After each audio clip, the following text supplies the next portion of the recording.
Alors, je ferai ce qu'il faudra pour exister. J'arpenterai le monde, apprendrai ses reliefs et ses profondeurs. Je veux tout connaître de lui, le dévorer d'une insatiable faim et l'aimer pour ce qu'il est, pour ce qu'il n'est pas, pour ce qu'il devrait être, et retrouver dans les montagnes la courbure d'une hanche, et dans l'océan l'abîme d'une larme, et dans l'horizon l'infini d'un sourire. J'apprendrai les règles de l'univers, je les contournerai sans cesse, je déploierai la plus terrible des forces à lui désobéir.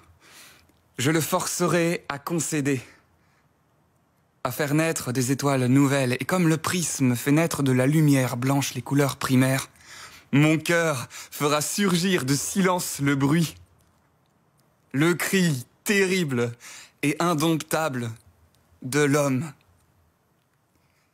Que mon âme brûle, qu'elle se consume à des brasiers imaginaires, je résisterai à la résignation. Je frapperai de mes mains la terre qui m'a vu naître comme elle frappe dans ma poitrine. Et plus la fatigue me prendra, plus je frapperai vite et fort. Je graverai dans le sable l'infime part de mon existence. Je bâtirai mon château de cartes dans la tempête. Et puisque l'on m'interdit de fixer le soleil, alors je mémoriserai par cœur les ombres qu'il dessine.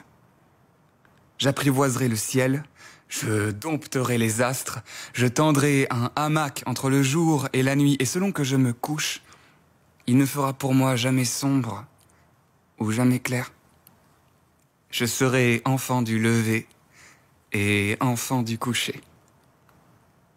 J'aimerai ceux qui tombent, j'oublierai ceux qui sont tombés, comme l'enfant piétine l'automne en courant après les feuilles mortes. Je veux être aveuglé par l'espoir du miracle, croire que jamais la feuille ne cessera de danser, et espérer que cela me sauve. J'ai tant besoin d'être sauvé.